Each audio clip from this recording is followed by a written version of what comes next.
In 1971, a psychologist at Stanford University ran an experiment that was supposed to last 2 weeks. He stopped it after 6 days. The results were so disturbing so quickly that he had no choice. Guards became sadistic. Prisoners broke down. One participant had to be removed after suffering a psychological collapse. The experiment had to be shut down before it consumed everyone involved.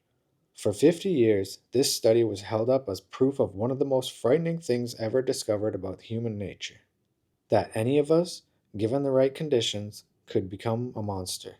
But here's what almost nobody tells you: the study was a lie, and the truth is somehow more disturbing than the lie ever was. The Stanford Prison Experiment is one of the most famous studies in the history of psychology. In the summer of 1971, Philip Zimbardo recruited 24 college students, all male and all psychologically screened as stable and normal. He then randomly assigned half of them to play guards and half of them to play prisoners in a mock prison built in the basement of Stanford's psychology department. The prisoners were arrested at their homes without warning, booked, stripped, deluged, and given numbers instead of names. The guards were given uniforms, mirrored sunglasses, and almost unlimited authority. Zimbardo himself took on the role of the prison superintendent. Within days, the guards began to abuse their power. They forced prisoners into stress positions. They deprived them of sleep. They made them clean toilets with their bare hands. They used psychological humiliation as a weapon, systematically. One prisoner, known only as Prisoner 8612, began screaming, crying, and acting in a way that was described as a complete emotional breakdown. He had to be released. The others followed, and Zimbardo called it off on day 6. The conclusion he drew, and that the world accepted, was chilling. It wasn't that the guards were bad people, they were normal students randomly assigned. It was the situation that did it. They put ordinary people in a position of unchecked power and they will abuse it, every time, without exception. And so for decades, this finding shaped how psychologists understood prisons, institutions, war crimes, and human nature itself. And almost all of it was wrong. Because in 2018, a French filmmaker and a team of researchers got access to something that had never been made public, and that was the original audio recordings of the experiment. And what they found out unraveled 50 years of assumptions. The guards didn't spontaneously become sadistic, they were coached. In recordings, Zimbardo's research assistant, a man named David Jaffe, could be heard explicitly instructing guards to be tougher, to crack down harder, to not let prisoners have an easy time. The cruelty wasn't emerging naturally from the situation, it was being directed by the experimenters themselves. And for prisoner 8612, the one whose breakdown became the most cited evidence of the study's power, he later admitted in interviews that he had been faking it. He wasn't breaking down, he was performing. He wanted to leave the experiment, and he thought that was how to do it.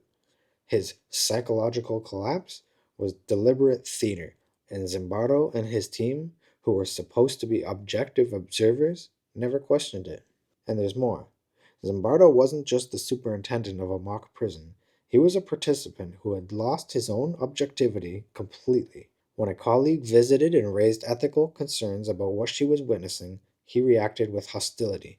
He didn't see an experiment, he saw his prison being challenged. The study was never properly peer reviewed, the sample size was tiny, the methodology was riddled with problems, and the man running it had stopped being a scientist almost before it began. So, if the experiment was compromised, and if the results were shaped by coaching, performance, and researchers who'd lost perspective, then what does that actually mean? Well, here's the counterintuitive part. Dismissing the Stanford Prison Experiment as flawed doesn't make the story less disturbing, it actually makes it more disturbing, because the guards who were coached, who were told to be tougher, to assert dominance, to not go easy, most of them complied.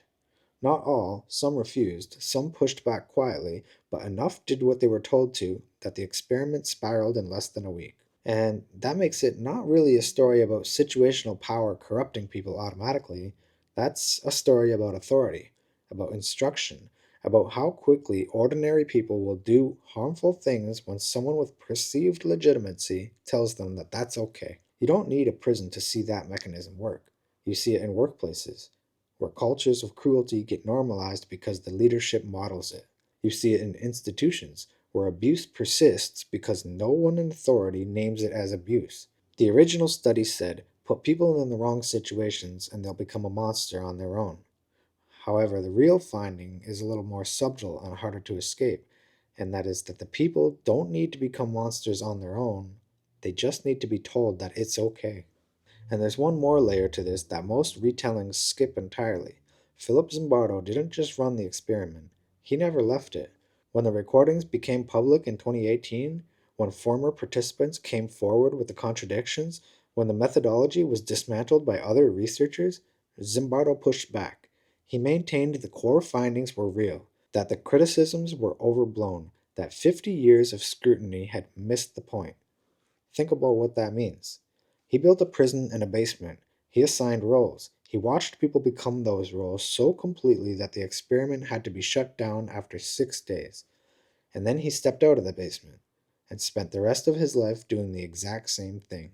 He had been assigned a role too. That was the scientist who discovered something profound about human nature.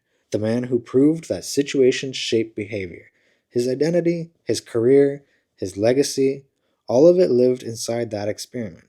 And so he defended it, even when the evidence said that he shouldn't, even when the most scientific thing to do would have been to let it go. And that's not just a character flaw to Zimbardo, that's the same mechanism the experiment was supposedly studying. He was put in a position of authority, of ownership, of public identity, and he protected it at all costs, exactly like the guards, exactly like the superintendent he had pretended to be. He built the prison, he ran the prison, and he never left it. The experimenter became the experiment, and he never seemed to notice. The Stanford Prison Experiment didn't prove that humans are monsters waiting for permission to emerge, but it did prove something, that we are extraordinarily sensitive to authority, to social permission, to the sense that someone in charge has decided what's acceptable, and that the people who decide what's acceptable, the guards, the superintendents, the researchers, the institutions, are subject to exactly the same forces as everyone else. Nobody is watching from outside the experiment. We're all participants, and most of us never question which role we've been assigned. And that gap between who we think we are and what we'll do when nobody objects, that's the blind spot. And it's bigger than any of us want to admit.